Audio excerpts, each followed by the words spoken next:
And we're live. Welcome to Coffee Ride with me, DJ Mars Miranda. Joining me are Coach Colsivine of Endurance Lab and Paco Ochoa, only professional cyclist in Europe. What's up? And tonight, we have a special show. Joining us is, ba't kayo natatawa? Hindi pa tayo nag-uumpisa, natatawa na kayo. Joining us, ano, teka lang, Festka Brand Ambassador, team captain of the Unilab Active Health Cycling Team, currently with Team Endurance Lab, Cap Vince Corpus. Good evening, Cap. How are you? Evening. Hello, guys. Ayan. So tonight, papag-usapan natin is weight weenies. Kaya nandito si Cap Vince. Okay, eto, para sa mga nanonood, nag-ano ako ng Urban Dictionary para maniwala kayo sa akin. Top definition of weight weenies. Road bicycle enthusiast who becomes obsessed with subtracting weight from his bicycle at all costs. Pag-usapan natin yung all costs na yan. All cost. Naku, parang mahirap yun Including overriding safety concerns and practicality. Yun. Yung practicality. Emphasis on that. Ayan. So, weight weenies. Ano bang, Vince, paano ka ba, how did you start your obsession with shaving off weight from your bike? I think it all started when kasi parang I started with yung first bike ko, it was a built bike. Was not naman custom, but I purchased the parts separately.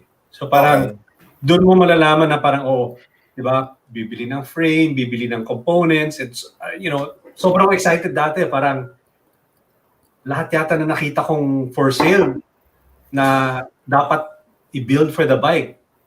Binili ko kaagad . Parang alala ko may nagbenta na at the time Dura-Ace pa. Uy, mura tong Dura-Ace. Not knowing, of course, I think everyone went to 10 speed. Yung binili ko 9 speed. Wala akong alam Diba? I mean, I used to bike a lot before, but parang getting into cycling again mga over 10 years ago. Parang so ganyan, no? So parang you start buying things and reading up.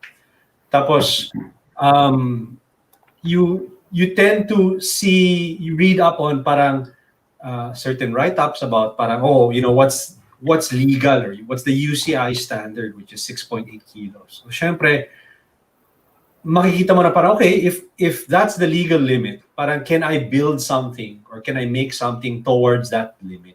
So parang siguro the first bike I'd say I wasn't really focused on doing that. Parang sige, bili ng parts, build it up, tapos basta ride lang ng ride, diba?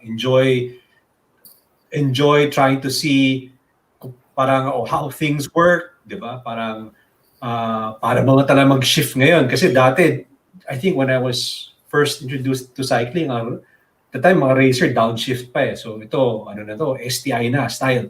STI, drifters na as they call it. Ride lang ng ride. First time mag-clipless din. Diba? Eventually parang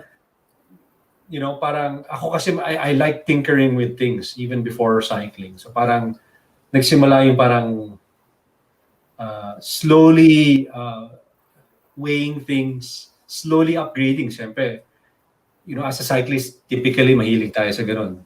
You see something, you kind of find out how much it weighs, how much, and then determine how much your current thing or part weighs.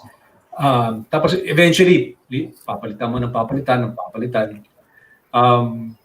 Tapos yun, parang naging na siya. I wouldn't say obsession. I mean, parang parang there's a target. Kasi syempre, ride ka ng ride, syempre, isip mo parang after a while, ang bigat ng mga gamit. Aahon ka, you're gonna climb. Parang, what else can you do, di ba? To make things easier. So parang in my head, thinking, if I make things a little lighter, it could help me, climb the hill, climb the mountain faster. So parang doon nagsimula. So meron bang ano yan? Is there one instance or one, okay, yung one ride or one instance na made you decide na, pucha, bigat ang bike ko parang meron bang, di ba? Yung may ganun na parang, Oo. Siyempre, I mean, and we've all done that. Parang punta ka sa shop, di ba? Siyempre, kita mo, okay, they feature their best bike. Siyempre, ang gagawin mo, una, siyempre, titignan mo, pipitikin mo, siyempre, di ba? Oh, carbon ba yan? Ganyan. Tapos, pitikin. Yun second thing you do is carry Classic. it. Diba? Kakagahin mo yan di ba? Parang, gaan nito, grabe. Di ba? Parang, what can I do to sort of mimic this, di ba? And aim for that weight, na yung feeling na pag angat mo ng pagkarga mo, parang gaan. Parang yun yung parang eureka moment na parang, baka kaya to, ganyan. Teka Vince dun sa side na meron dun comments para makita mo yan ang dami nang bumabati sa right side ng screen natin. Meron dyan comments. Click mo lang yan. Ayan. Pag may gusto kang batiin, gusto kang ayan, hello, Erickson Perez, Kim Mang Robang, Rupert Ines, Ivan Fojas, Mariel. Diba? Hey guys. Parang kilala natin lahat to. Archie Patricio. Hi. Parang masaya to. Magtanong lang kayo guys. Ngayon natin magkakaalaman na. Ayan, ang ganda daw ng ilaw mo. Lighting goals. Diba? Diba? Hindi siya ready. Hindi niya pinaghandaan to. hindi niya pinaghandaan to. Office setup. Work from home setup. Pare. Yeah. Ano to? Ayan si Vance. Yan na. Kompleto na. Inuman na to guys. Magbukas na kayo ng nyo dyan. Cheers. Cheers na tayo dyan. Eto. So sige. So as we all know, the UCI limit for bikes is 6.8. Diba? So siya yung legal. So para sa'yo, Kap, ano yung how light should a light bike be for you? Ano ang target natin ngayon?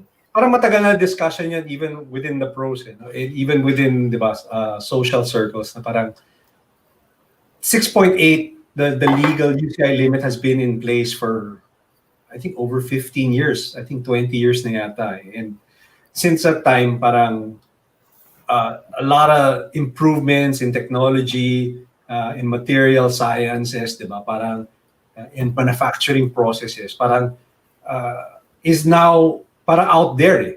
Now, parang before, hindi ka makakita ng built bike that could actually even hit 6.8. Usually, it's something that a customer or a cyclist will need to change with the bike, even top tier. Sabi mo 10 years ago, top tier, he would need to change at least. Siguro it would go down to maybe 7 kilos. For the longest time, even when they claim, when manufacturers claim a particular bike, a built bike, they would always say 6.8, right? But for a size medium, pero doesn't even include pedals. So if you add pedals alone, if you add the bottle cage alone, obviously it'll hit, and that was de facto for the past couple of years. But, as we've seen recently with, Specialized and everyone else, parang everyone, yung mga release nila ngayon, under 6.8, usually 6.5. And it's not because they can't go any lower. The ethos of Specialized can prove that. But it's just more, since yun naman ang limit, and since it's a racing bike, then they just build towards that kasi it's a little cheaper, it's legal. Di mo naman marirace yan kapag underweight in the USCI, di ba? So parang, I think, to your question, parang, what limit? Kung si ethos nga of Specialized is a full production bike that's sub 6 kilos. Parang, di ba? Parang they should be able to play around under 6 kilos or less pa. Kapag, if really required if really set by UCI, I think kaya na eh.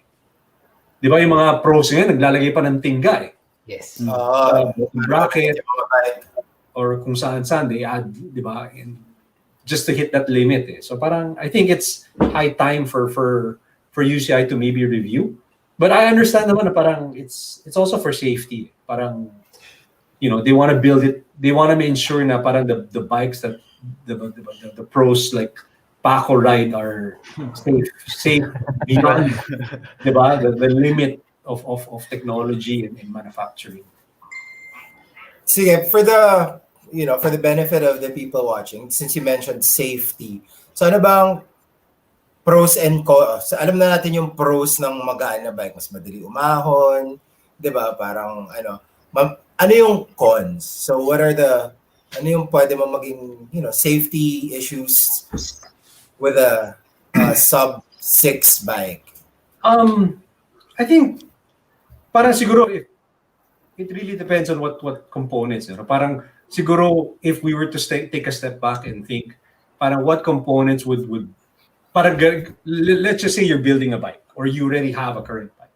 Parang what's the upgrade path for you to sort of make things lighter? Siguro the biggest bang for buck would probably be wheels.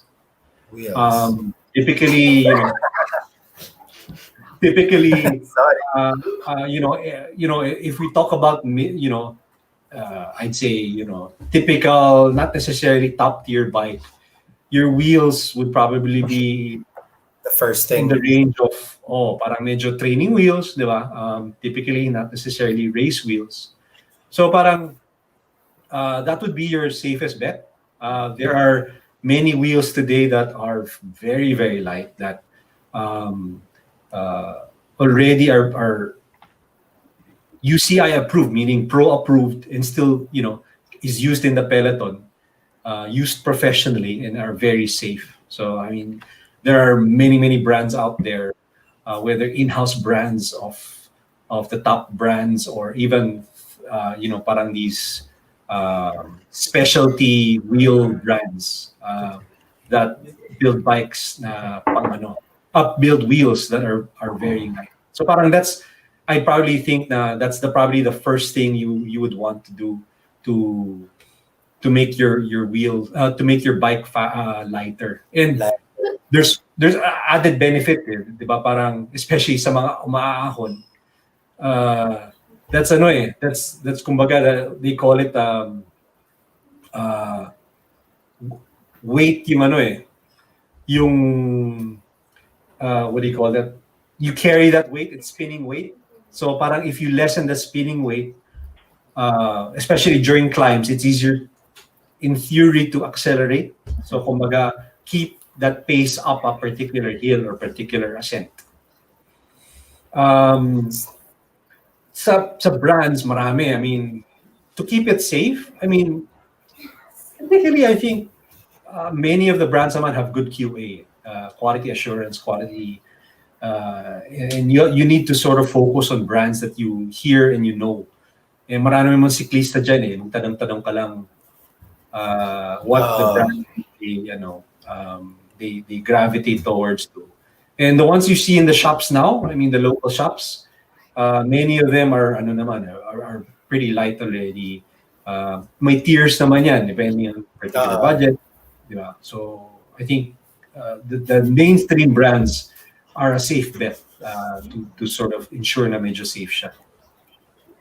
Kasi usually naman, di ba, parang for the people who just bought their first bike, syempre on a budget, of course it'll come with like aluminum wheels, yung medyo mabigat, di ba? So parang we started this show about 2 months ago. So by this time, yung mga bumili na ng bike ng 2 months ago, nararamdaman nyo na yung bigat, di ba? Pag maahon na kayo, lumalabas na kayo umakit na kayo sa Antipolo, sa Amadeo.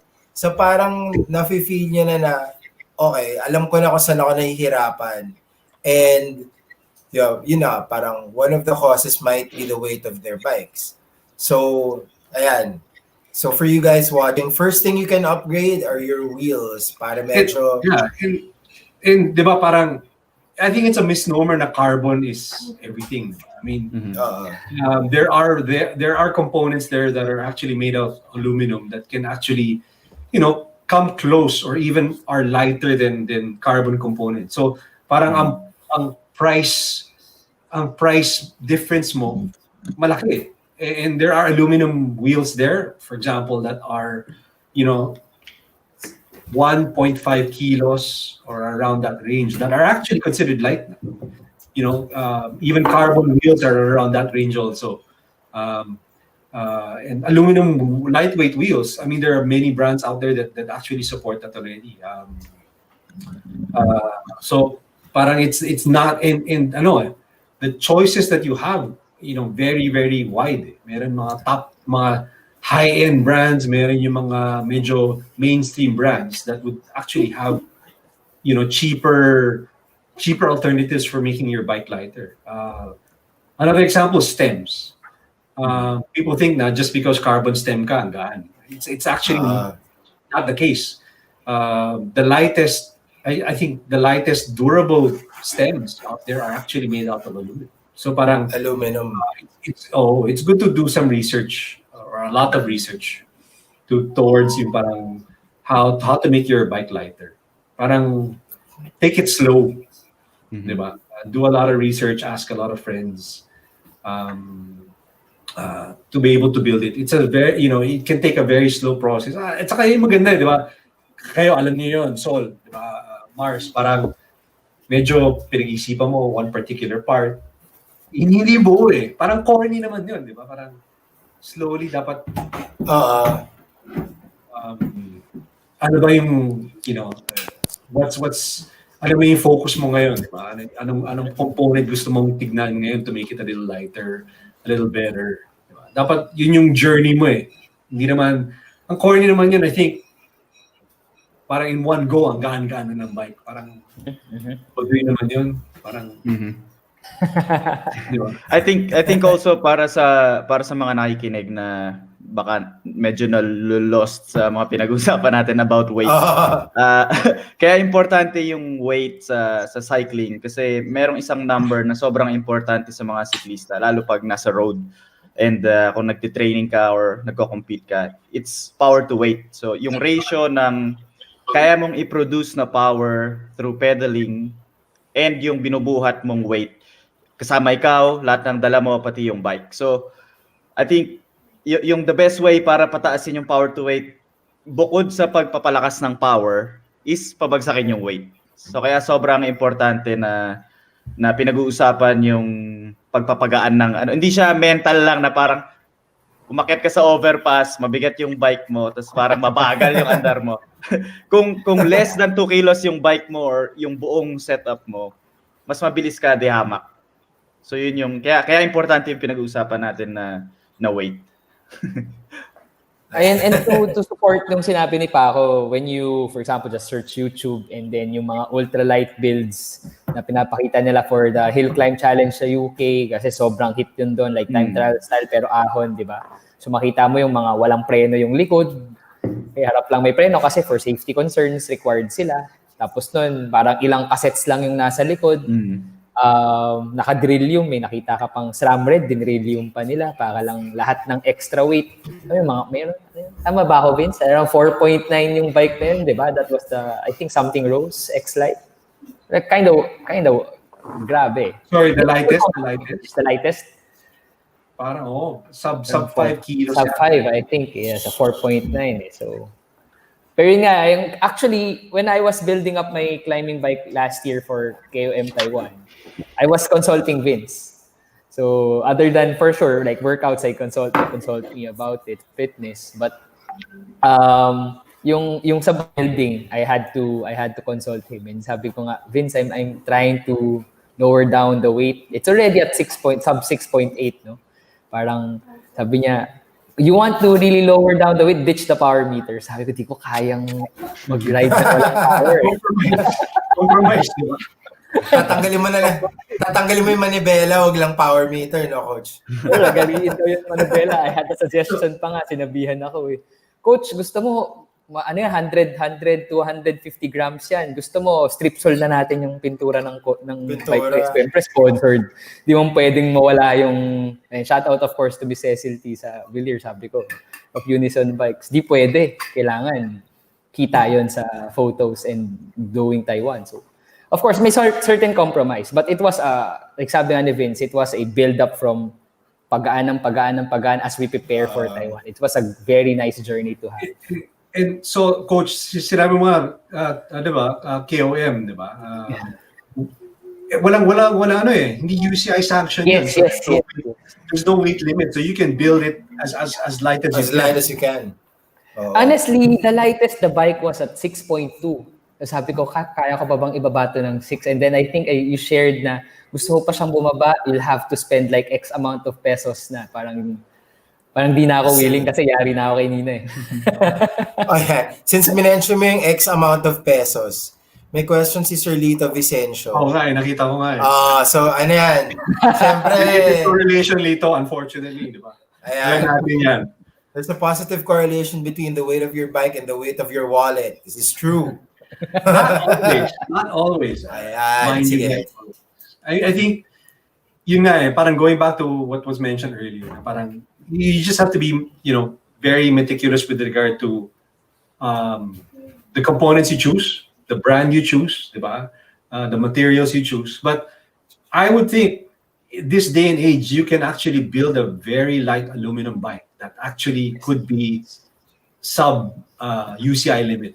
So if you talk about aluminum bikes, there are, very light. TCR's aluminum is very light. You have the CAD 13 or CAD, actually even from CAD 9 to CAD 13 from Cannondale.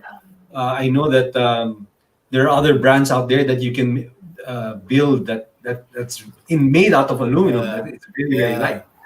Oh, so parang May nakita. Go ahead. Go. No, parang yun nga. So it's not. Of course, it's not the cheapest, but it's definitely much cheaper than buying the lightest carbon bike out there, carbon frame set out there.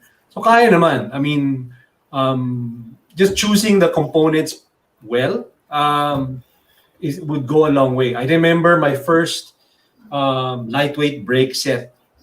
Syempre parang at the time Dura Ace mahal na, di ba? Parang of course that was the top tier Shimano group set, and parang for me it was a little expensive, and so I did research and I found a particular brand, and that brand is nothing to sneeze at. They're actually a well-known brand, well-known manufacturer for brakes, TRP. Diba? And TRP was actually cheaper than Dura Ace. It was cheaper than Ultegra, but it was lighter than Dura Ace. So parang yun yung maganda eh. Parang ako mahilig ako ganun mag-research to be able to.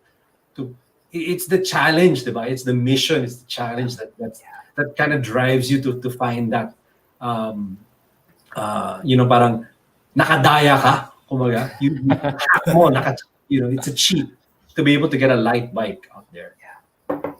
President, do you start with a plan? Like, let's say, okay, I'm gonna build a bike. I want it. Hindi, di ba?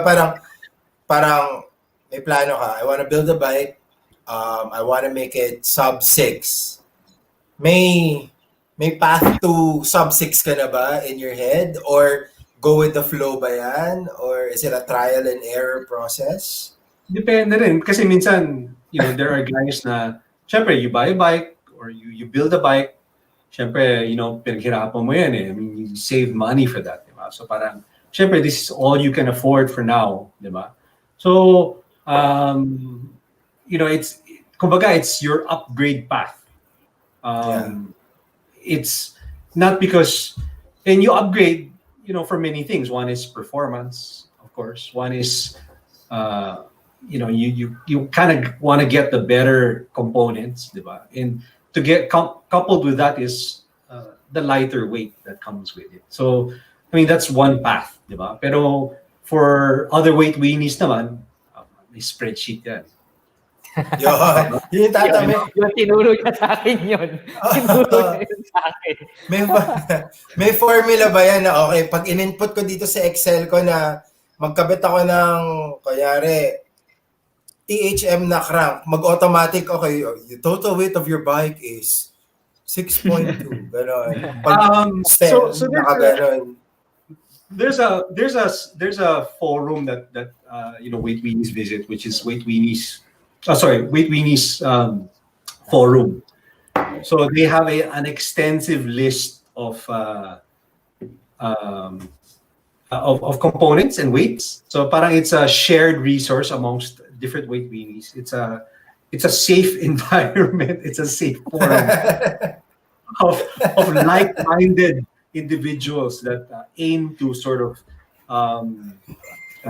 light-minded. lighten their bikes or set of bikes, diba? So I think that's a good resource. But even now, even the typical bicycling.com and all, when they do reviews, they usually, especially for group sets and for parts, they usually list it down. So parang if someone is really serious and sort of, trying to see lang how as a project, how if they want to make it lighter, you can reference what you can find online and sort of create that worksheet. Now, is there a formula? Ang safe formula, honestly, and I think, syempre, we're always on a budget, diba? Is always determining the weight savings versus the price. So price to weight ratio. Diba? Price to weight ratio yan. Same as power to weight, may price to weight. Diba? Price to weight. Ayan, Price to weight ratio. Yun yung gusto mo makuha. If that item is worth it for you. Or are you willing to spend that much to save that much weight? Parang ganun. Ayan. Anuhin natin sa comments yung question na yan. Are you willing to spend that much for the weight? Hintayin natin yung mga answer ni Doc Mark Castro, Marco Carlos, Ayun, Tito Vicencio. Si Marco Carlos may comment eh. Yan. Pako gusto mong flash yung comment niya yung huli. Yan, si Marco. Yan. That's true. That's actually true, di ba? On a weight weenie build because you can afford. Or you can afford, like for example, I can't afford to ditch the power meter because I needed that to pace myself. So that's something that I cannot afford in terms of taking out on the bike. So that's a compromise for me na mabigat yung pedal ko because Ito maganda yung tip ni Sir Dale. Tell your wives, the lighter the bike, the cheaper it is. Hingi kayo rin. Sir Dale, pwede ba humingi ng resibo na mali, mas mura yung nakasulat? Minus 2 zero sa dulo. Pabawasan na lang ng ilang zero. Ito yan, Mark Castro. Si Miggy Rosanes mentioned Calloy Uno stem and Yes. TI bolts. And TI bolts. I'm running still running brand Calloy.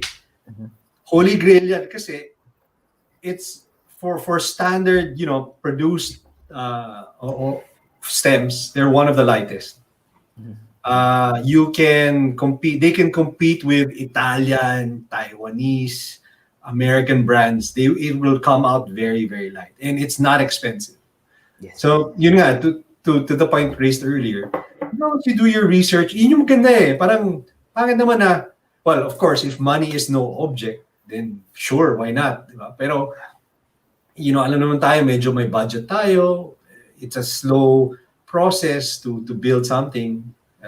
So it's good to do the research. Ito pa, Wilfred Mercado, yung weight ba ng bike may affect sa weight to power ratio ng biker?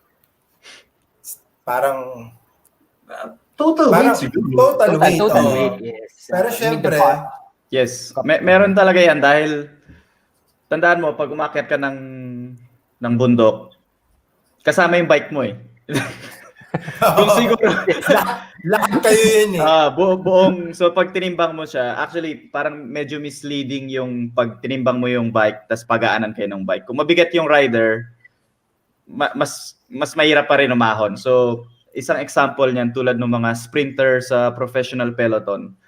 Meron ka mga makikitang bike na talagang limit 6.8, 6.79.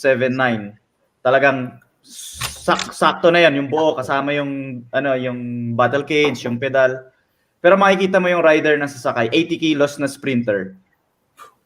Ibig sabihin, kung meron kang 60 kilos na rider, kumpara mo sa kanya, mas mabilis pa rin ahon yung 60 kilos na rider kesa dun sa sprinter. So, for the same power, for the same power, mas mabilis yung 60 kilos. So, kasama yung buo. Unless bumili ka ng running shoes, tapos lalakarin mo. Okay, gaya mo si Chris Froome. Iba yung doon hindi Takbo na lang. kasama. Pero Takbuhin mo.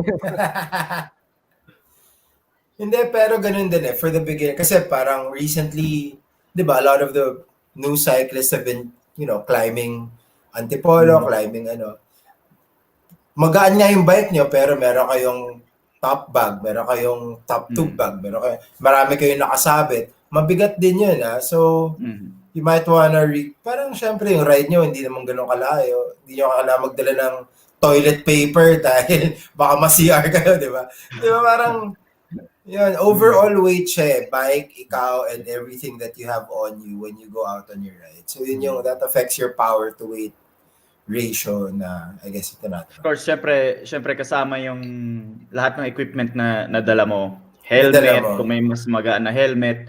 Syempre, of course, ang hahanapin mo parati yung may pasok pa rin sa safety standards, hindi lang yung magaan.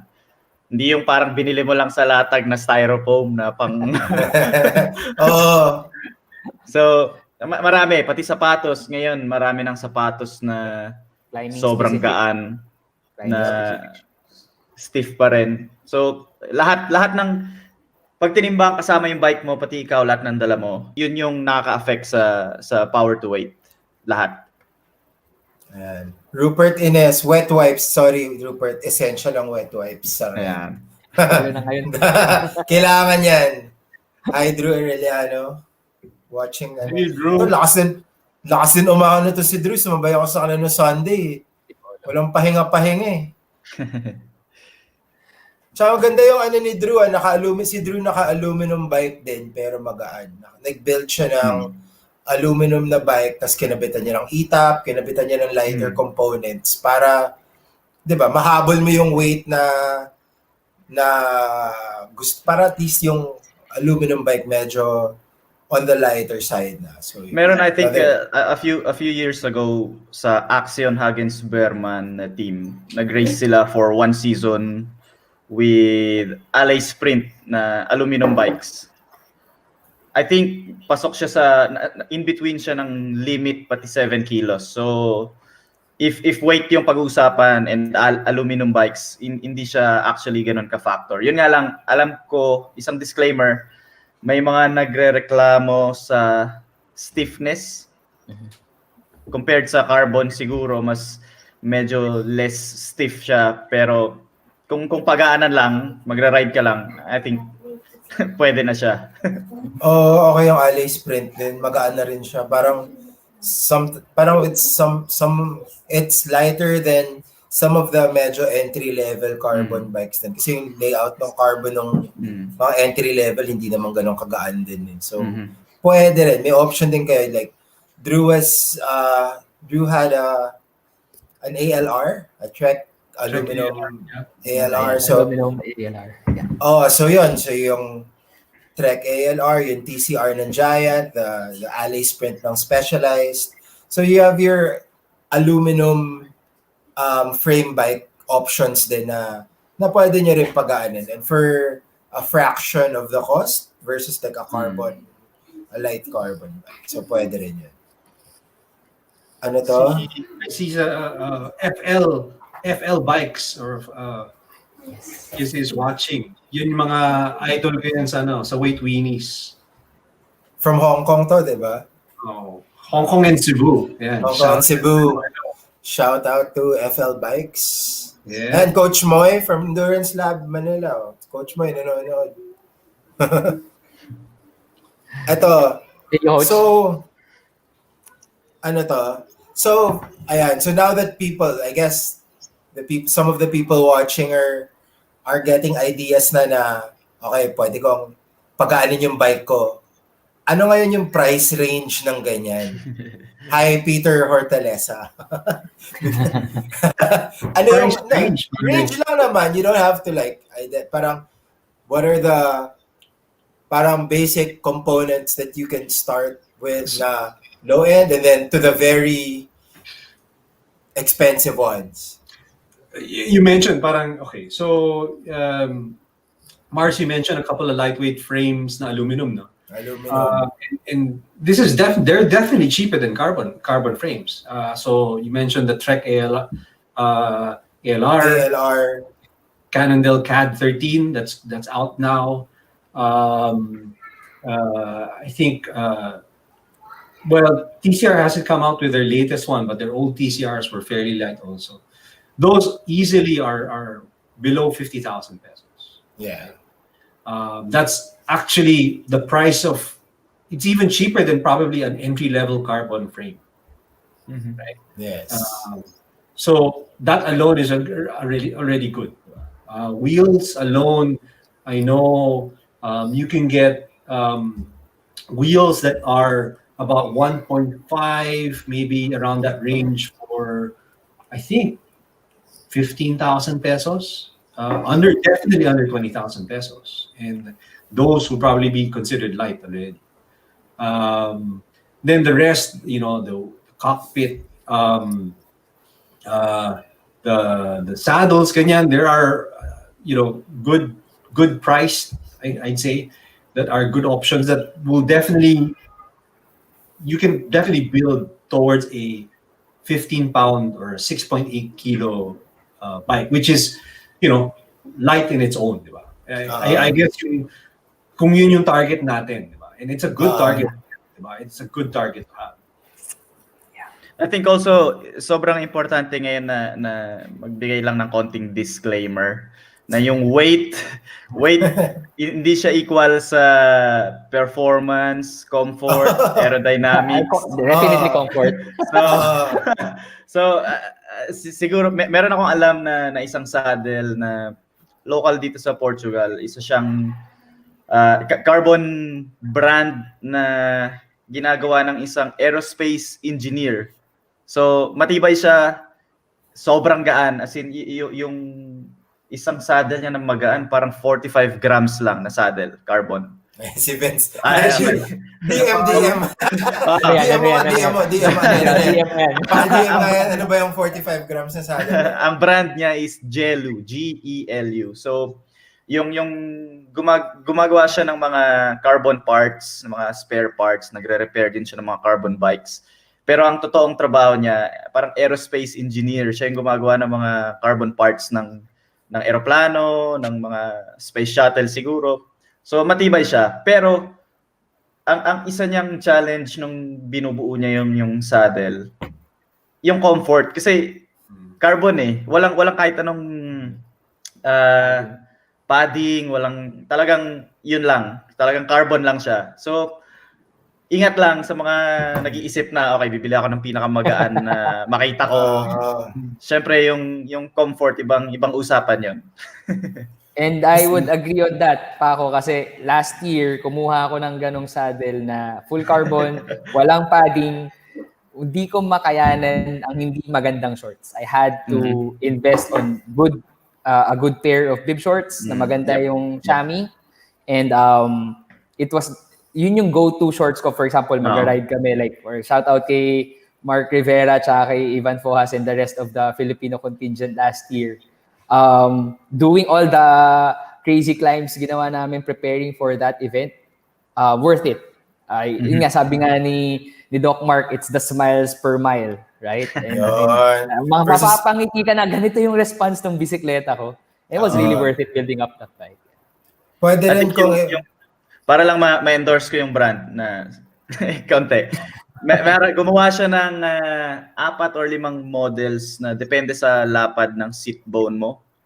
Oh, wow. So, kung talagang maghahanap ka ng comfortable para sa'yo na carbon saddle, yun dapat yung importante. Kasi hindi lahat ng saddle created equal. Hindi siya, kung komportable yung isang saddle niya, iba ka dun sa isang model ng saddle pa. So, baka gusto nyo, medyo bawasan nyo na lang ng 1 0 pag linagay nyo sa resibo. Hindi mo sa akin, ako. Send ko sa'yo para mag-usap kayo. So marami siya, ito, sobrang lahat ng meron siya, nag-present siya ng lahat ng products niya. Nakasabit lang lahat ng saddle, seat post, stem, handlebar. nakatali lang sa kartolina. Tapos yun lang yung, yun lang yung dala niya para ipakita sa'yo na magaan. So parang lahat ng products niya between 45 to 80 grams. Seat post, stem, handlebar. So, ewan ko, kung may mga weight weenies na nanonood, tingnan nyo, Jelu. Ano rin natin kung mga gusto mag-upgrade from aluminum stock wheels to carbon wheels, support din natin si Carbonation Cycling. Carbonation. So it's a locally made carbon wheel set na so local siya, let's support the local. Pero diba, maganda naman siya, matibay, warranties, hand-built, warranty. So, yeah, let's support local din. So, ayan. Isa yan sa mga sobrang importanteng upgrade kung galing ka sa aluminum wheels. As in, mararamdaman mo agad yung difference ng carbon. Bukod sa gaan, yung stiffness ng wheels, yung responsiveness niya sa daan, mararamdaman mo immediately kapag nag-carbon wheels ka. So, yeah. Yan no. Other than yung comfort ng carbon wheels is the stiffness. Iba yung level ng sa aluminum. But in terms kung lightweight, may mga aluminum wheels din. I remember, shoutout kay Leroy ng The Brick, meron siyang lightweight aluminum wheels that can even rival some carbon wheels. 1.3 kilos, I think, sa Brick, they carry those. Also, Cap, so wheels, components, group sets. Most of the bikes they have. Well, group sets, unfortunately, yun, medyo mahal na talaga. So as you move up the tier, syempre it gets lighter and lighter. But performance-wise, hindi magkalayo yan eh. Hindi magkalayo yung performance between the top tier, mid-tier, and low tier. Siguro ang hack doon is sort of, if you've got a lower tier or mid-tier, and you don't want to spend so much for a full top-end gear group set, look at the brake sets. Look at the crank sets. Yun, mga easy upgrades yan that could actually save you a lot of weight without emptying your wallet. Emptying talaga. Emptying your wallet. Maraming wallet kasi si Vince. Yung wallet niya, ang bike lang. Yun yung empty niya. Oo, nakasegregate yun. Ito from Gerard Dacles. For everybody, what's your all-time favorite lightweight frame? Hindi ba Dacles? Gerard Dacles. So, ayan, sige. At least, of course, Festka Ambassador. Do you have a photo? Diba? May photo tayo ng bike ni Vince, diba? So, Scalatore in Italian it's actually a climber's to scale, diba? Scalatore. Yeah. Scalatore. So it's really meant for climbing, and it's pretty light, and it's still stiff, responsive, but comfortable and light. So parang that's my favorite. Parang I've worked with the Brick, Leroy and the Brick to actually go through a lot of different brands. And we found it together na parang this is the one na for me. Sige, bago natin sagutin. So sinugot na ni Vince, sagutin namin tatlo later. Since nandiyan na yung photo ni Since nandiyan na yung photo ng bike ni Vince, let's talk about your build. Since it's there na. So this is the Festka Ambassador. Scalator. So ito yung current bike ni Vince na bini-build pa rin niya, I guess. Hindi naman siguro matatapos to mag-build. So to Scalator. Let's talk about how you built up this bike and so una, how much does it weigh now? At its current, I think it's about 5.4 kilos. So okay, guys, pakiulit guys, 5.4 kilos ulitin natin. Parang under 12 pounds. Under 12 pounds. Ayan. So syempre yung si Paco yung nawala. Nawala yung bike. Ayan. Ito rin, sige, while we're waiting for Paco to come back, since tinanong na rin kami about our favorite lightweight frames, frames of all time. Maybe you guys in the comment section can post your own favorite lightweight frames din para at least ma-discuss din natin yan. So okay, post nyo lang dyan kung ano yung mga favorite lightweight frames nyo, tapos pag-usapan natin mamaya. Ayan, so 5.4 kilos. So frame set is how heavy? Frame for... The frame, actually, I don't recall, but parang it's actually not even the lightest out there. Okay. There are lighter frames out there. I think nasa mga 700 something kilos pa. 700 something grams pa. Grams. The fork is not also the lightest. It's actually a 3T funda, I think, a fork. So it's not the lightest as well. Yung mga components, it runs on a SRAM 11 speed group set na wireless. ETAP. ETAP. Then brake set is a Camilo. Sort of like a boutique aluminum. It's made out of aluminum, not even a carbon. Not even carbon. Then the crank set is a THM out of Germany. The saddle is AX Lightness out of Germany also. The stem is, I think, Extra Light out of Germany as well. The wheel set is a custom wheel set from NV with tune hubs. Tune hubs. Yeah, tubular siya. Kaya medyo mas magaan ng konti. Mas magaan. Tapos guys, so integrated na rin yung seat post na to. So wala tayong kasama na yung seat post sa buong frame, di ba? Yeah. And then handlebars. Pero wala ka pa naman binubutasan dyan, no? wala pa naman, no? O si, gusto ko sana, pero baka ano eh. So my focus was to be able to build a bike that can be ridden every day. I can race on the bike. I can, ride it anywhere. So parang that was the main purpose. Kasi, there are guys there who can build, definitely, there are actually lighter bikes out there for sure. But if you're asking me if can be ridden every day, maybe not. Kasi ito naka-training tires pa to eh. They're actually fairly heavy for tires themselves. So parang yung focus ko, parang I can still ride it anywhere if I want to. may baterya palang ETAP yan, eh, no? And I think, Vince, yung isa pa dito is your cassette. I remember your Recon 11-speed cassette. Kasi itong, I remember this bike for Tour of Matabungkay last year.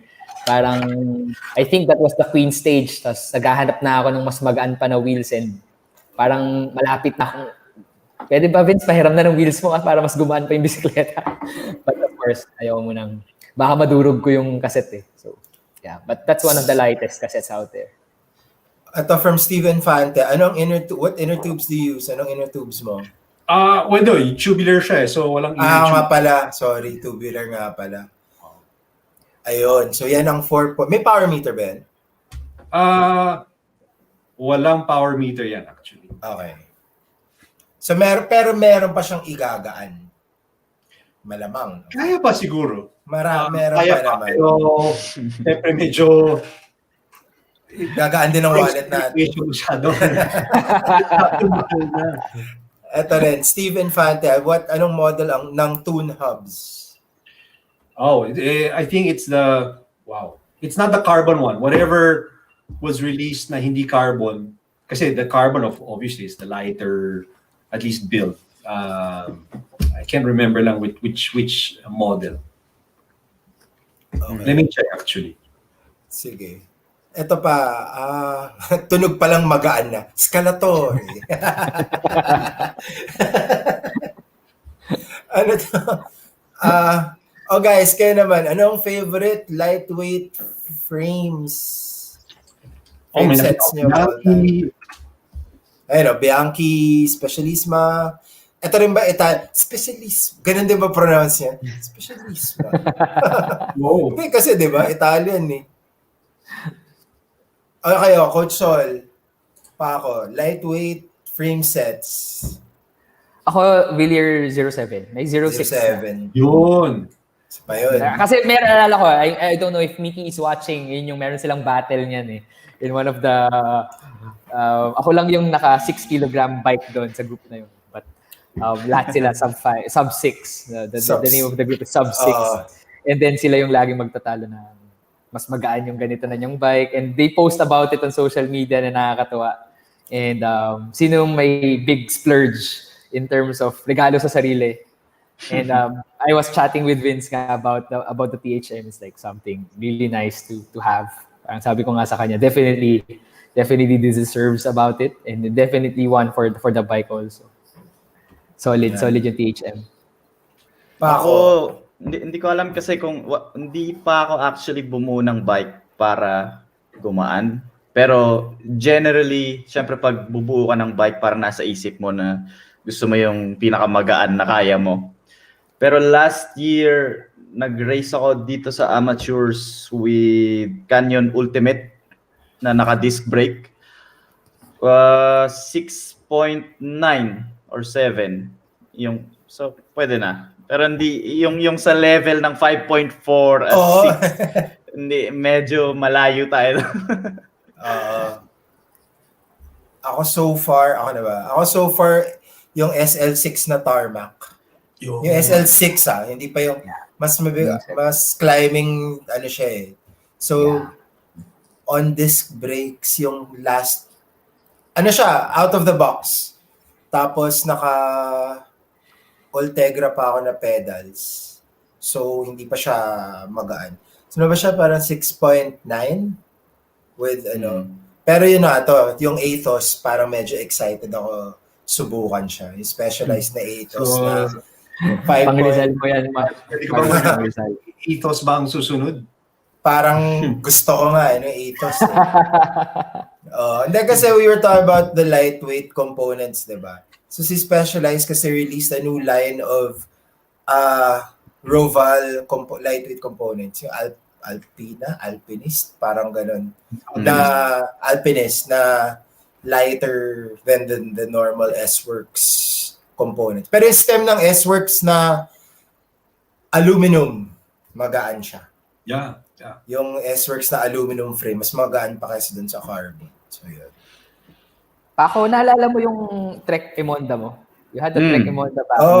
Boy pa rin yun. Magaan yun. Ayun yung bike na actually, nalimutan ko na. Hindi ko kasi nasasakyan. Pero Trek Emonda, parang kahit anong ilagay mo na pyesa, hindi siya bibigat ng sobrang bigat. Lagyan mo pa ng racing wheels na carbon, na stiff, siguro parang madali siyang buuin na 6.8, 6.7. Pero syempre, kailangan mo na mag-focus sa mga pyesa na ilalagay mo para gumaan pa.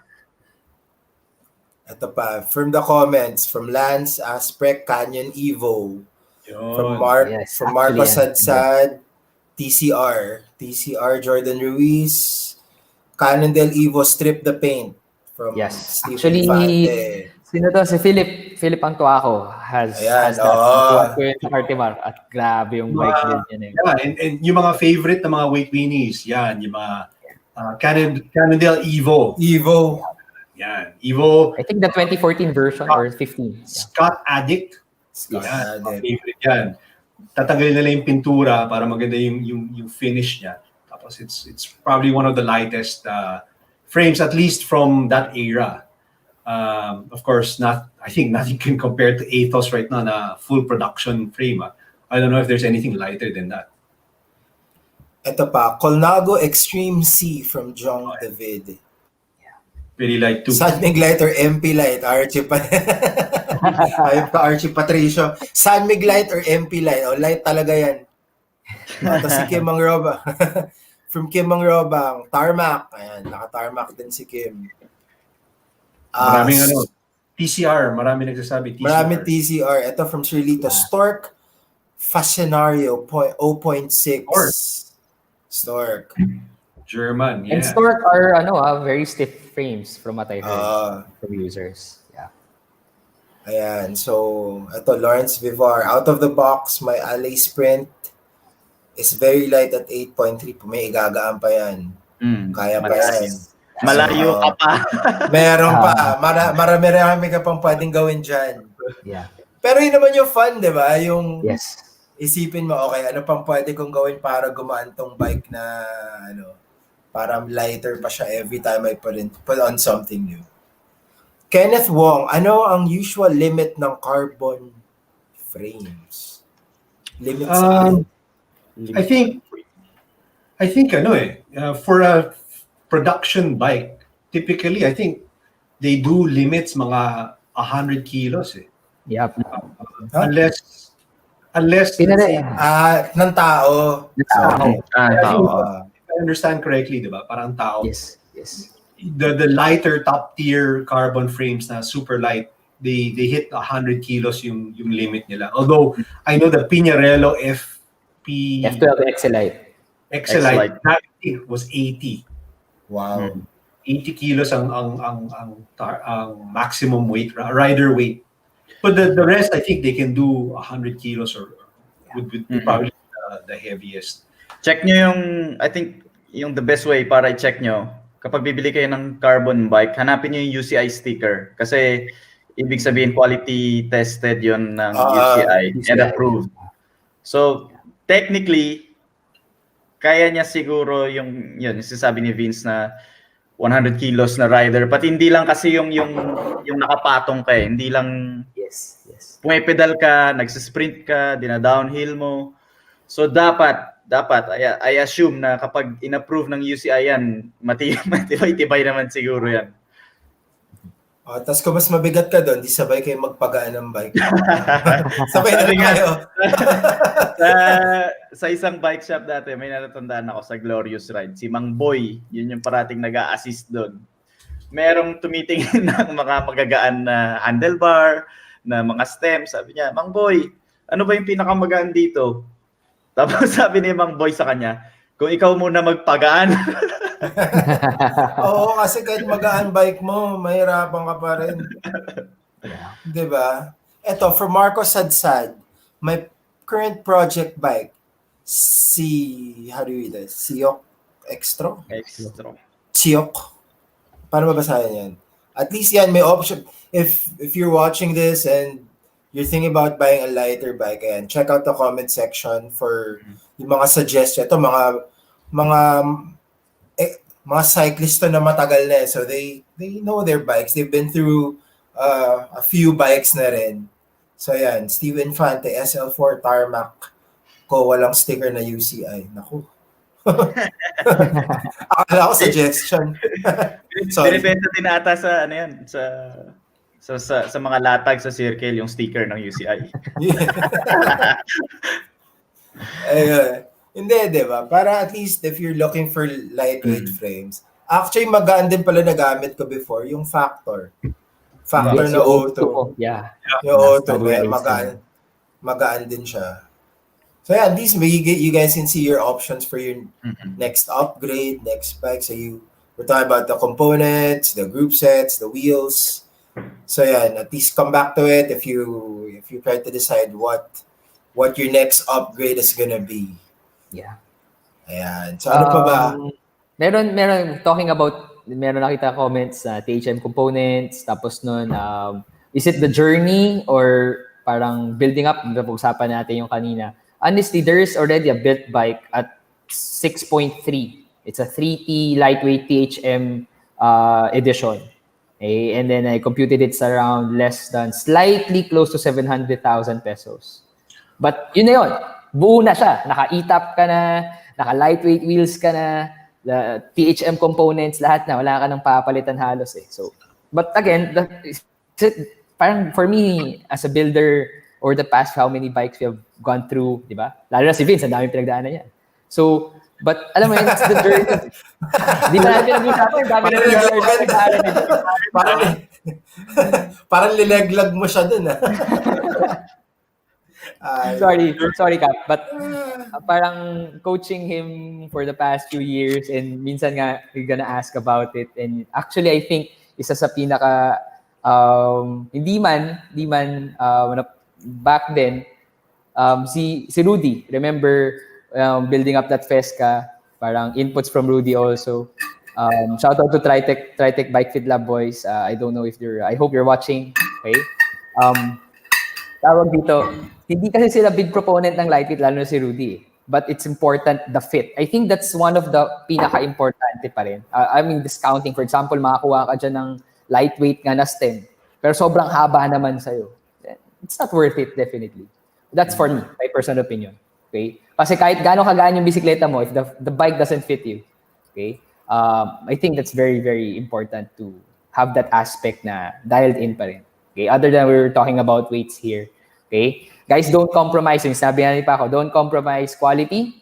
Okay? Kasi kung definitely you're going with lighter brakes, yung kagaya niya Shamilio, the braking quality won't be the same as a standard Shimano brake. I think right now, industry-wise, calipers or rim brake, Shimano pa rin ang pinakamagandang pumreno. Okay? But as you go to the lighter brakes, nag-iiba na yung modulation, iba na yung feel, and may compromise ka. So kagaya niyan, nangyari, we were training for Taiwan, nasa south kami, umuulan, ayaw kumagat ng preno ko. Okay, so ang ginawa ko noon, natatawa nga sila Mark Rivera noon, nakalimutan ko what particular descent kami. Ayaw talaga kumagat ng preno kasi umuulan. Meron akong nakitang bamboo shoot sa left. Okay, doon na ako bumagsak. Wala akong galos. I lost my saddle bag. Pero kasi ayaw talaga kumagat ng preno. So again, ingat lang guys when you build up and be conscious about it when you gagamitin. I think so. There are questions here. Nakita ko eh. Itong si Gerald, I think he's planning to do a steel build. Steel. Si Wilfred also. Definitely kaya. I mean, if building a lightweight steel bike or any bike that's lightweight, I think it can be done. It's just a matter of parang finding the right parts. Kasi, steel has its value. The ride quality is definitely different from a carbon bike. As long as you choose the right components, I think it can definitely be a 6.8 or even sub 6.8 build. A steel bike, no? I had a 30-year-old bike, an Alan bike. I built it to spec, meaning period correct. So those were components that you could buy around mid 80s or early 90s, and I was able to build it about 8 kilos. For an old bike, I mean, that was pretty okay na. I mean, that was already, so imagine 30 years of technology for kayang-kaya to go under 6.8. Steel. Pegoretti na. Ito, ang dami mga brands na minimension. Eh. Pegoretti. Responsorium. Hindi ba nag-invento lang ito ng... Gusto niya pa responsorium. Ito, bago, while we're waiting for some of the comments. I'll go. Yeah, no, I saw see James asking about the China replica. Okay. Ayun. Okay, no? I guess the challenge there is, some say that they're replicas, some say they're AAA. The challenge there is actually determining if they're really safe to ride. You don't know the factory that built it, the quality controls. You don't necessarily know kasi. So it's a little risky. But as long as you know the risks involved, kumbaga buyer beware. Yeah. If yun talaga trip mo, if you think that the design and the price is worth the risk, then it's could be a good option. But baka it might not. Personally, I think it's hard to rely and put your life on the line for something you might not be able to guarantee. Yeah. Mickey, ito na yung si Mickey Yuhiko nanonood doon. Parang may gusto ka share, Mickey? Baka meron kang gustong i-share na tips and advice, paki-share na Mga lang sa comment section. 2 Naman, years pa rin pag ganyan-ganyan sa ano. oo nga eh, meron silang back and forth ni Vince ng pag-aano ng bike eh. So, tip din yun, find a sparring partner para tuloy-tuloy yung pag-aan mo ng bike. Pero mabalik tayo sa comment ni James about the China replica. Another thing is wala kayong warranty. So if something happens to your bike and 'di ba, parang it might be cheaper but you're still spending your money on, on your frame sets or on your part. So one thing is you don't get service, you don't get warranty. So better na rin na doon na tayo sa sigurado. Like, you have to get an aluminum frame set, like an alley, specialized alley, versus an unknown, necessarily generic branded frame set. Yep. Ito, from Mabel de Mavivas. What's a good lightweight frame that has size available for 5 foot tall? I think, it's good to, although it's a little challenging now to visit stores, I think the best is really go around the area, visit stores, ask around, ask friends who are cyclists. There are a multitude of stores that actually provide that. It's not a typical, the size I think would probably fit as extra small. XXS pag 5 point. There are a lot of stores that can actually provide it locally. And baka for another thing to add to that, kasi since I guess female, it's a question from Mabel. You might want to get a bike that's women specific para yung top tube mo medyo pababa rin. So kasi if you're sloping siya, so if you're 5 feet tall, you might have a problem with the normal geometry that the normal bikes have. So check out. Yeah. So there are women specific bikes like, let's say Live ng Giant, that they're specialized Dolce or Amira. I'm sure the other brands have their own women specific bikes, so you might want to check out the women specific ones. Pedals, what are light pedals? So typically the lightest pedal that you can probably get would be Speedplay. Speedplay would probably be the lightest because from the mass itself, it's so small. Yeah. But ang ano mo dyan is that yung cleat mo naman yung mabigat kasi it's medyo laki-laki yung cleat niya. Ino-offset niya yung size ng yung surface area. So baliktad. One of the lightest ones. Well, Look has a pretty light one. Yung Look Kio EI. I think it's about 190 grams for a pair.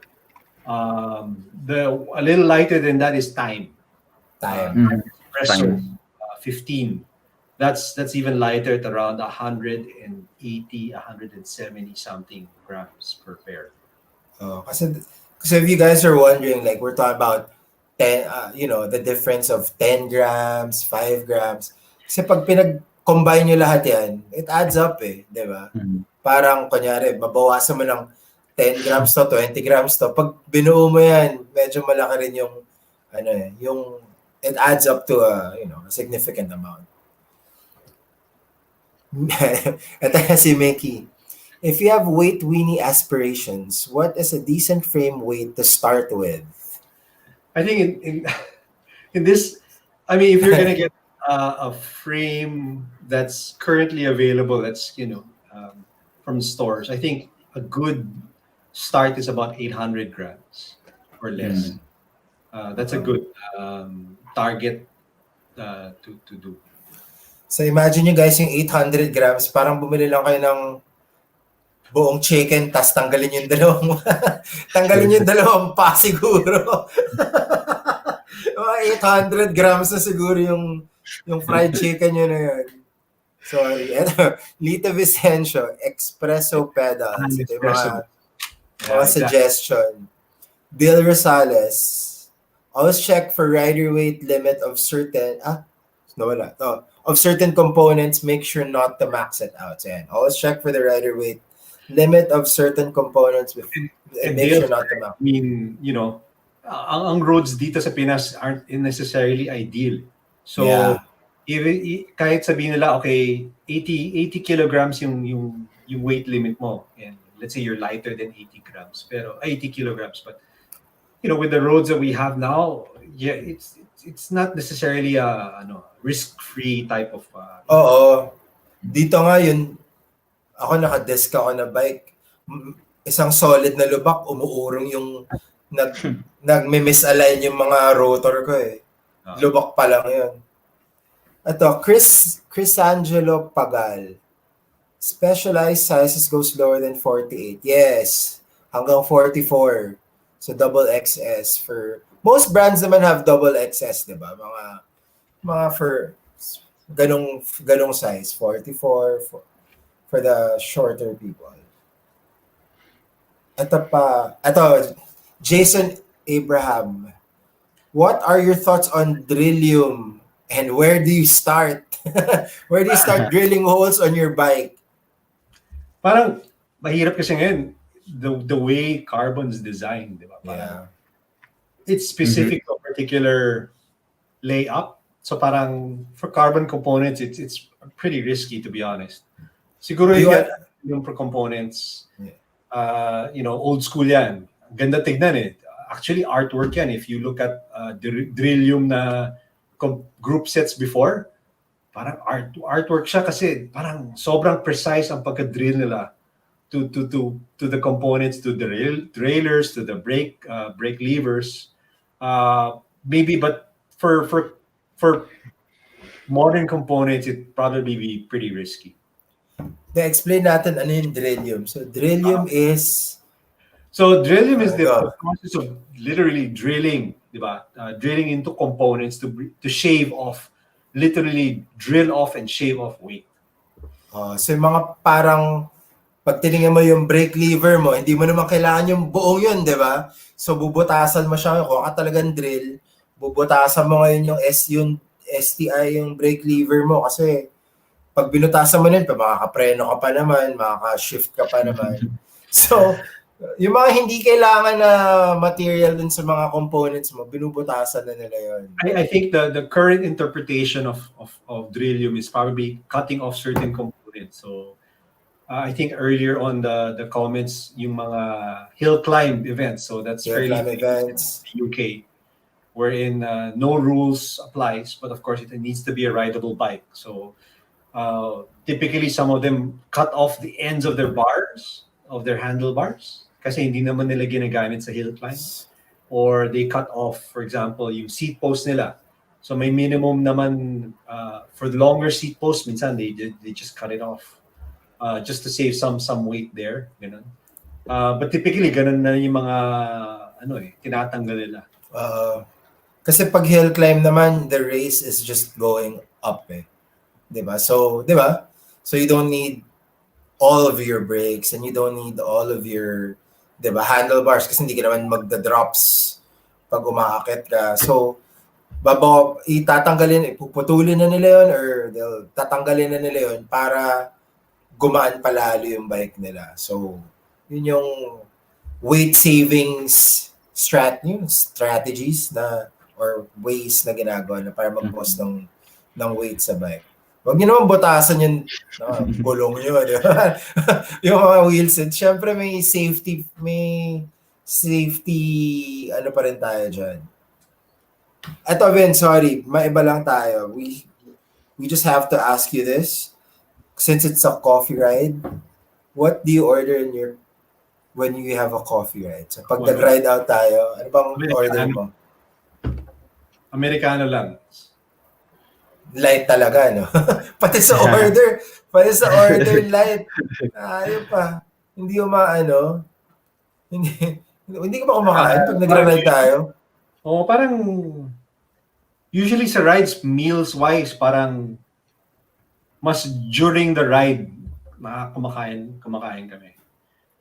But usually sa turnaround, something light actually. Light lang. Light talaga lahat, ano? Ito, target Dream weight. Ng bike? Yeah. Wow. Can't say. Parang I think I've hit that weight target already for a rideable daily bike. Rideable. I think a sub 12 pound I think is okay. I think maybe less than that baka masyado ng delicate to ride anywhere. Maluba ka lang Actually, dito na mali, di ba? Naalala ko nung Vince was telling me kasi nga it has to be an illegal sub 6.8 yung sa akin. And then sabi niya sa akin, once you hit close to like sub 6.5, I don't know, correct me if I'm wrong, Vince. Parang it's twitchy. Sobrang hindi na siya nakakatuwang ilusong. So when it hit at 6.2, ayun nga may nagtanong dito about the inner tubes. I was running Grand Prix TT tires, so sobrang nipis, and then I was using tubulars. I was running latex inner tubes. Okay, on my fairly old Reynolds attack wheels. Pero that was really light at 6.2. Pero wala akong components, as in talagang single bottle cage, wala akong saddlebag, wala akong, wala akong cameras, wala akong front and rear lights kasi kailangan yun for Taiwan. So, nung sinrip namin siya, that was the weight. But of course, when you make it, like for example, race ready for Matabungkay or for KOM, iba na yung usapan eh. Kasi may mga requirements na yung certain rides eh. So, lalagay ka na ng ilaw, di ka naman pwedeng wala kang repair kit. So, maglalagay ka na. Kaya naglagay ako saddlebag because the nutrition, it's a 6.5 or sorry, my target was 5.5 okay, hours. So, di ka naman pwedeng ahunin mo yung 100 kilometers nang wala kang nutrition. So have to save yung pockets for food. Okay? So, there's certain compromises to that. And yun nga, you want it to be packed pero light as possible. So you have to be careful with the example, di mo masiraan, wala namang kaming sag support. So all of those things na, for example, multi-tool mo, titimbangin mo din hanggang talagang pati saddlebag selection. Okay? And Ito ganun from talaga. may question pala from James Escalante. Kanina pa pala to. Pagdating sa weight to price ratio of bikes, mas makakatipid ba ang built bike compared to building your bike from the ground up? I can attest to the fact that masaya mag-build, but rim to disc upgrades make it more complicated. I think it really depends on what you can initially put down to buy a bike, diba? Parang if you look at the top end bikes, nasa ano sila eh. They're fairly very light actually. But again, I mean, it really depends on your budget kasi sa mga ganyan you're looking at $8,000 to $12,000 to higher priced bikes na eh. So parang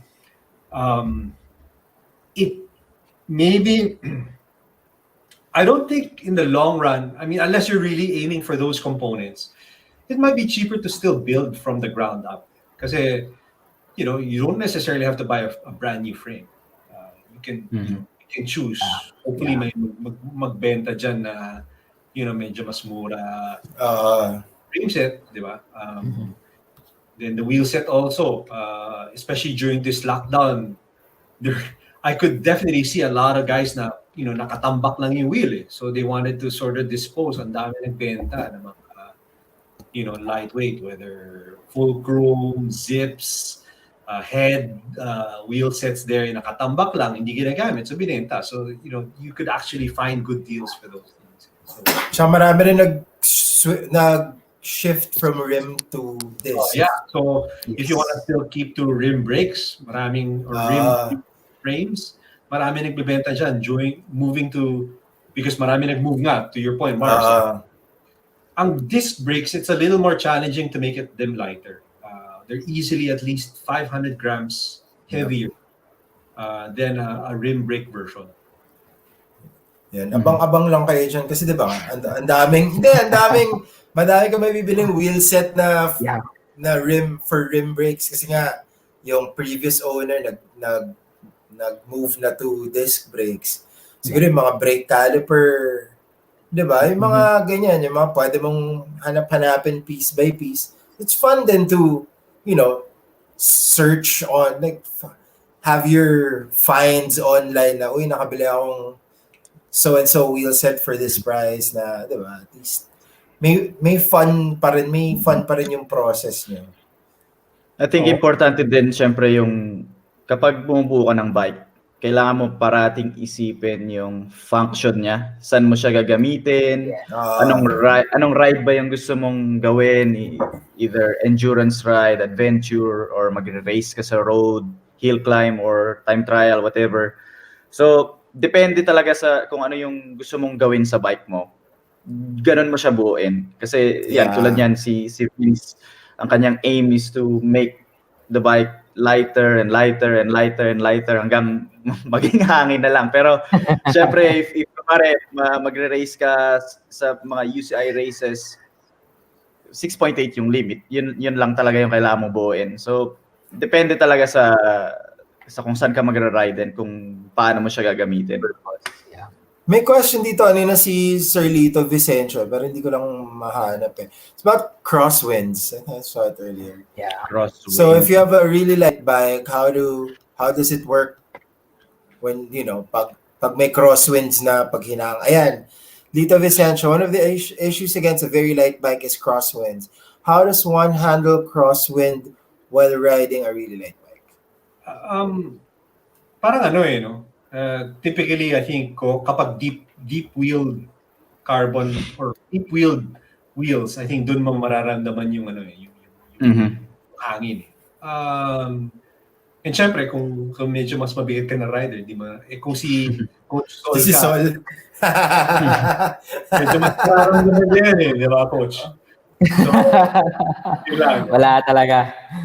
Yeah. I think riding sa crosswind, more than the bike, skill mag-ride sa crosswind. Hindi siya basta meron kang aerodynamic na bike or mas magaan yung bike mo, mas efficient ka sa crosswind. Kahit sa mga pro races, pag nakita nyo, may mga riders talaga na magsa-struggle sa crosswind kahit gaano kagaan or kabigat yung bike. So, skill siya. Hindi siya, part of it is yung skill. Pero, syempre yun nga, kung katulad mo si Sol, baka bye-bye!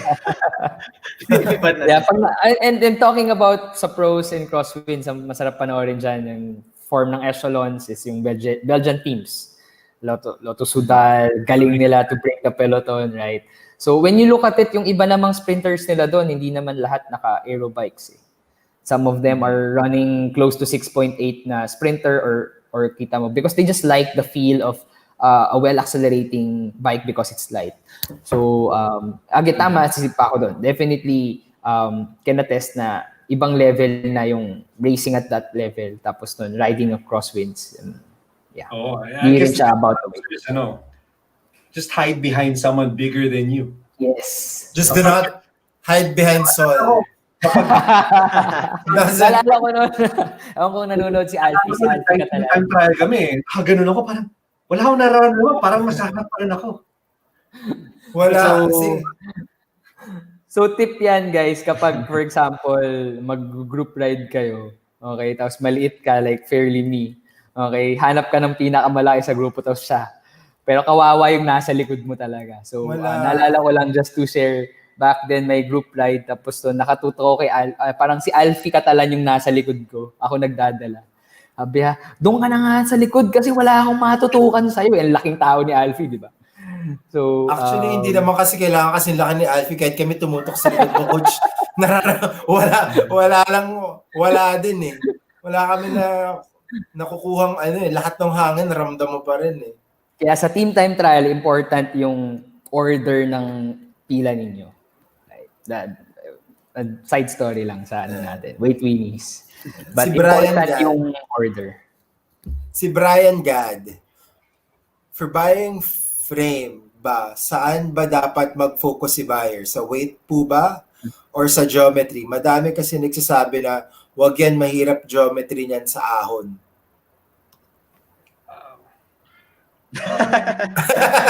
Natahimik lahat eh.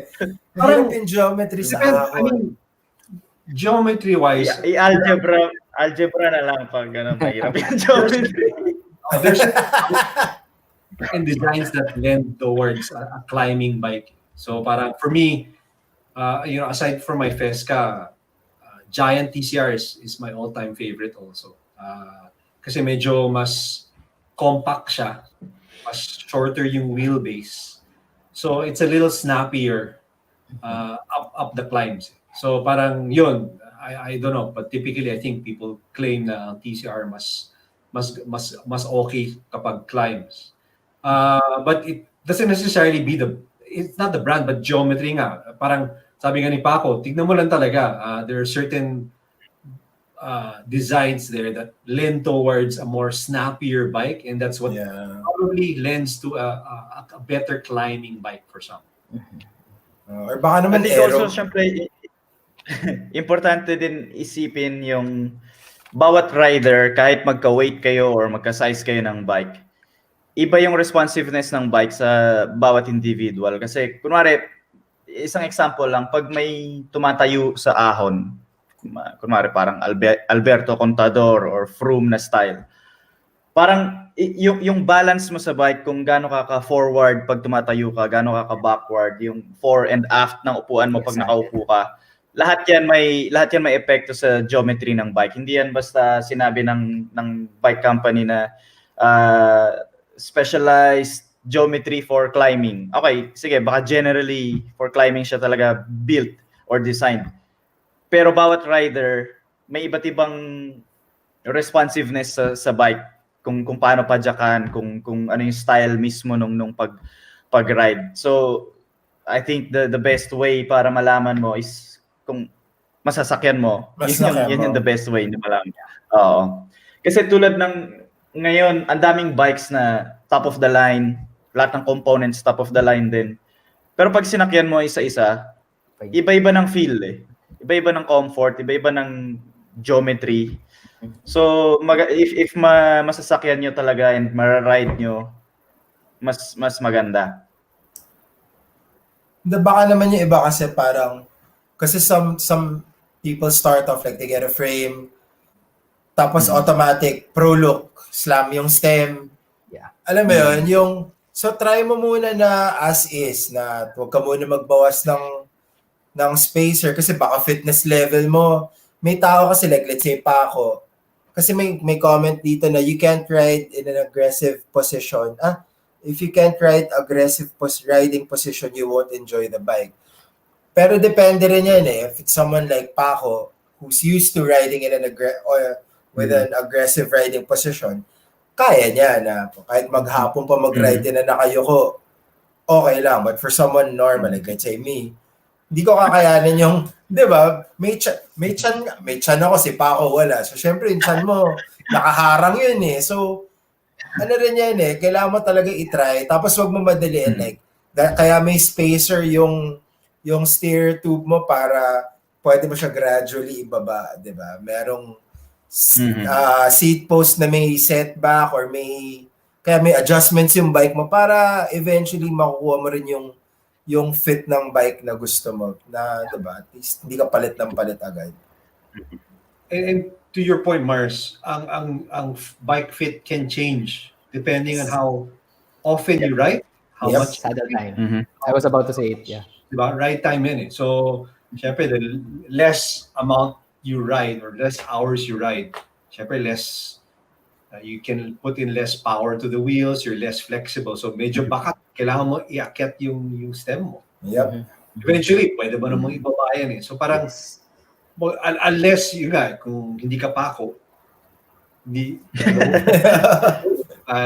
huwag mong putulin kagad yung steer tube. Diba? Hindi kasi may Okay mga naman ano ka, may ang tawag nila, may chimney ka sa taas ng sa stem mo. taas. Hindi kasi may mga, sorry? No, leave some space. Oo, magtira ka muna ng konti para may option ka. Like, you remember what Carmela was saying when she was on the show? Meron siyang setup na pang Odax niya.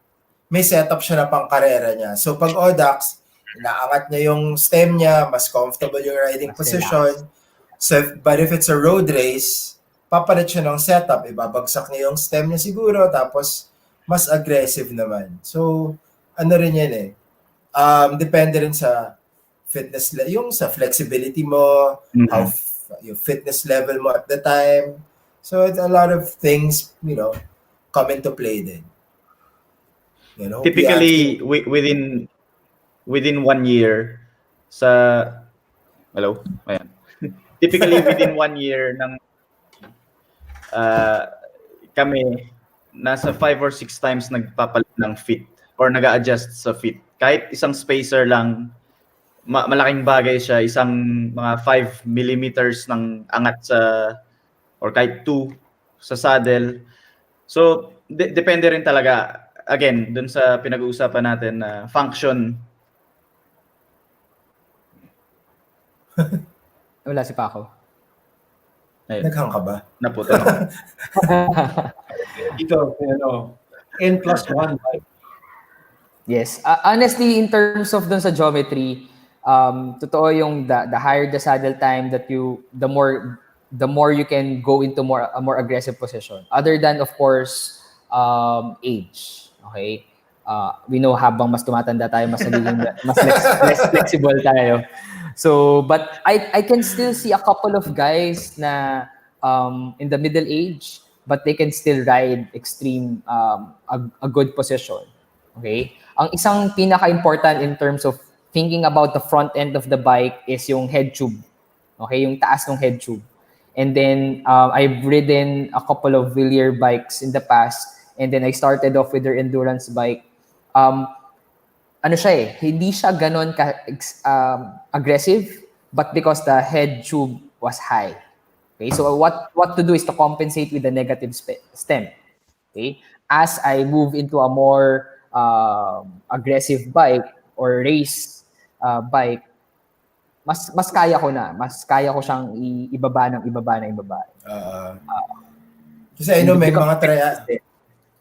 mga triathletes nga ako nakilala na pag nagsistart sila mag-train, mataas pa yung padding nung aero bars nila. Tapos as they come closer to their A races, pabawas sila ng height nung padding nung aero bar na kasi nga mas flexible na sila. So you just have to note those things kasi, for example, kung di kayo nag-ride during this pandemic, tas babalik kayo on the same position nung before the pandemic or pre-pandemic, iba talaga yung feel ng bisikleta. Even though you've ridden it for how many months na before, but because of the saddle ka for how long eh. So pati yung saddle feel niyan, iba. Okay, pedaling comfort, iba. So you just have to make some tweaks and make it more comfortable. Just to share, yung mga matagal ka hindi nag-ride, alam mo, kahit ang mababa yung stem mo, the stomach comes in the way. Malaki yung hindi mo na maabot yun eh.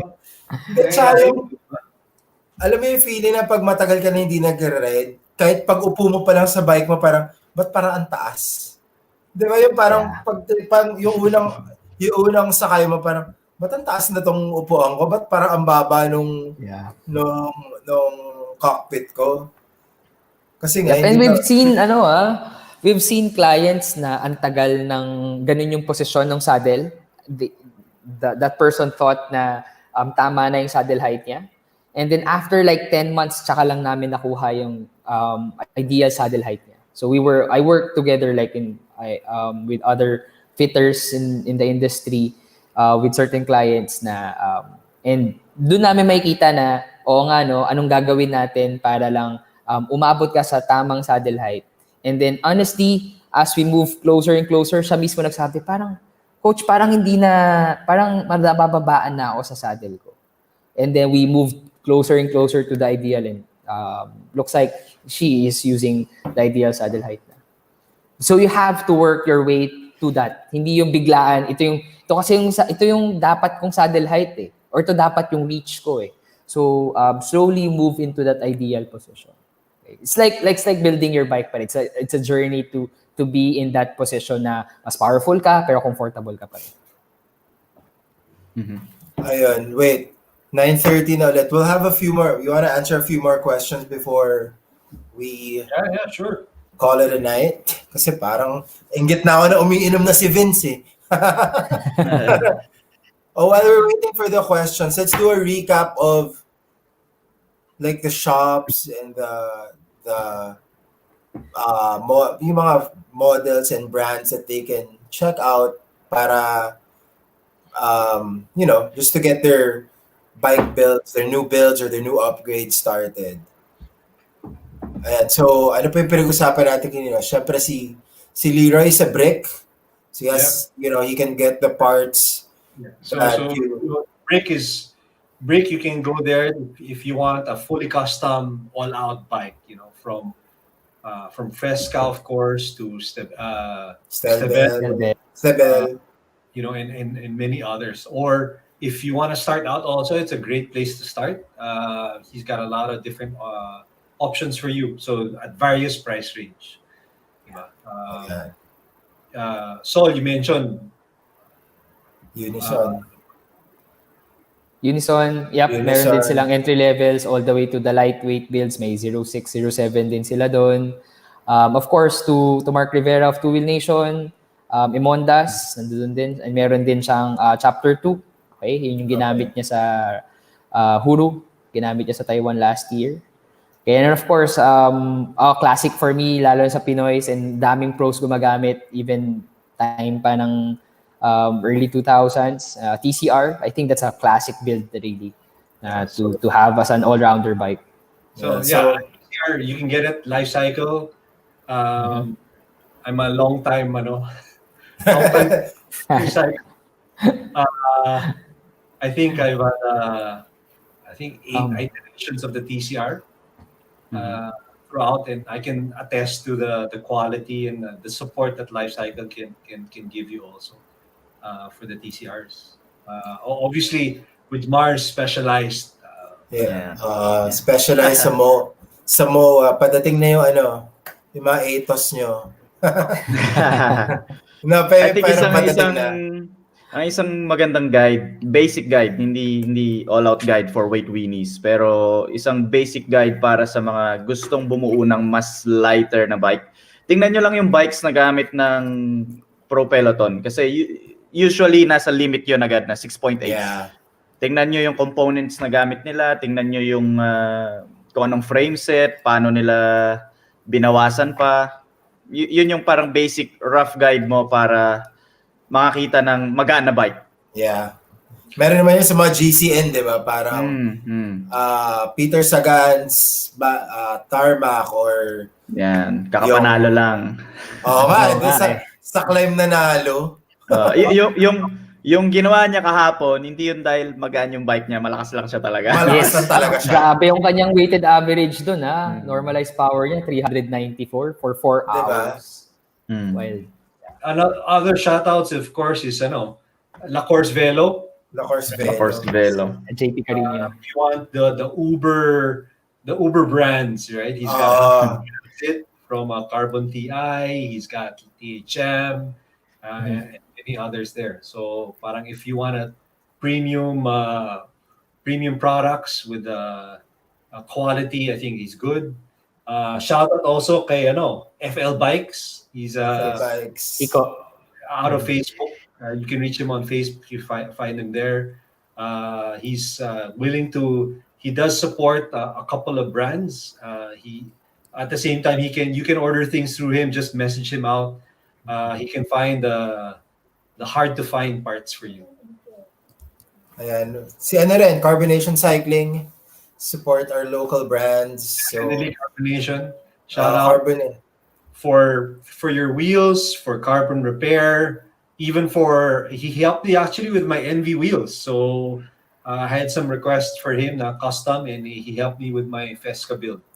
So Facebook lang diba? You can get in touch with them through Facebook. They have their Facebook page. So sumasagot naman sila agad eh. So just message them with your inquiries, what wheels are available, what wheels you can build, what repairs, and what other things you need with your carbon frames and carbon components. Kaya nila yan. So, tsaka local so support natin din. Ayun, idol pa ako, baka mag-vacation dito na lang sa Spain. Yan. Ayun pa. Yan ang, Napupuntahan. yan ang Sa coffee Spain. ride. Napunta akong Coffee coffee ride. Tatawid lang ng Spain. Diba? Isang tawid lang yun. Kaya i-bike? Kaya yun. Oh, yun pala eh. Magkita daw kayo mamaya, bigyan mo ng mga 3 oras. May dalang passport sa sa bulsa. Shoutout din sa lahat na na-stranded kanina kung saan-saan, sa MOA, sa Antipolo. Dahil ang forecast today was 2% chance of rain. And bumuhos! Shoutout sa inyong lahat na nakasilong sa 7-Eleven, kung saan kayo naipit kaninang umaga. So, wala. 2% na, biglang bumuhos. Parang naging default coffee ride lang talaga. Walang ride. Coffee lang. Nagkape lang lahat. Diba? So, if you guys don't have any more questions, I would like to thank Vince for joining us tonight. Thanks, Vince. Thank you guys. Thank you. Hope you had fun. Enjoy. And if they wanna ask you anything, if they have questions, how do they get in touch with you? Your Instagram page, your Instagram account, V Corpus or Facebook siguro, or I'm always there naman online. So if you need help. At V Help on which Corpus. one? Prescription which one to buy. Doc Vince. Gusto niya magpagawa ng Excel spreadsheets. Sa spreadsheet sa weight na nyo. Gawin ko, may format na ako eh. I can share the Google Sheet with you. So at V Corpus on Instagram, message nyo lang si Vince. And so thanks guys for watching. Paco, Sol, Vince, do you have any messages to our viewers? Well, want to take Festka and the Brick, Leroy from the Brick. Want to thank also Life Cycle for my TCRs. Rs. Hindi lang isa. Plural eh. Sorry. Want to thank them definitely. Ayun. Paco, ikaw, may gusto ko bang... Well, syempre, thank you kay Vince. Another episode na marami tayong natutunan sa mga mas malalalim pa pala na rabbit hole na pwede nating pasukan. kung bago lang kayo sa cycling, kung nagsimula kayo ng cycling nung mga unang episodes namin or before that, sana marami kayong natututunan. Sana nare-realize nyo na hindi kaya sa isang usapan lahat ng pwedeng pag-usapan tungkol sa bike. Syempre, thank you sa lahat ng nakikinig. Steve, Gerald, punta lang kayo dito, bike tayo. para may iba na naman kasama na sarap pa. So, ayan, thank you. Of course, ingat parati sa bike. Magpagaan pero wag masyado. Katawan muna. Coach? Of course, thank you to Vince for sharing us a lot of things, lalo na sa insights dun sa builds niya, sa the process of building that up. And of course, to all our viewers, okay, thank you for supporting and for watching us and for sharing, okay. And of course, shout out to Unison, to Miss Cecil T, okay. I had fun building up that 07. It's one of still the best bikes that I have used. Okay. And of course to Leroy, kasi he helped me build that up. Okay. And of course to Mark Rivera, preparing for KOM Taiwan. Okay. Definitely he has done it 3 times. Okay. Ang laki ng insights na nakuha namin sa kanya. And kasama ko si Ivan Fojas noon. And Cap, sobrang solid ng experience pa rin na yun. And so thank you everyone. And thank you Mars and Paco for, of course, organizing this for us. Ayun, again. So yan, thanks Vince for joining us. Hopefully you can join us again. We'll talk about this some more in the future. Ako naman, 'di ba? Tsaka if you see us on the road, 'di ba? We're always in our Endurance Lab jersey. So if you see us out in Team Endurance Lab, feel free to ask questions. If hanapin niyo lang yung Scalatore. Si Vince na yung naka-Scalatore. So tabihan niyo lang. Check niyo din kung may mga butas, mga dinril sa frame. So may ganun na yung bike niya. And then ako naman, thank you. Big thanks to Specialized Philippines. So for all the support, watch out. Ako, I just got the SL7. It's an amazing bike. And then I'm looking forward to the Athos. I guess a lot of people are looking forward to that too. So it's coming na very soon, and it's probably gonna be here in a few weeks. Again, Endurance Lab, Nike Philippines, Rudy Project. Thank you. This has been Coffee Red, and we'll see you next week.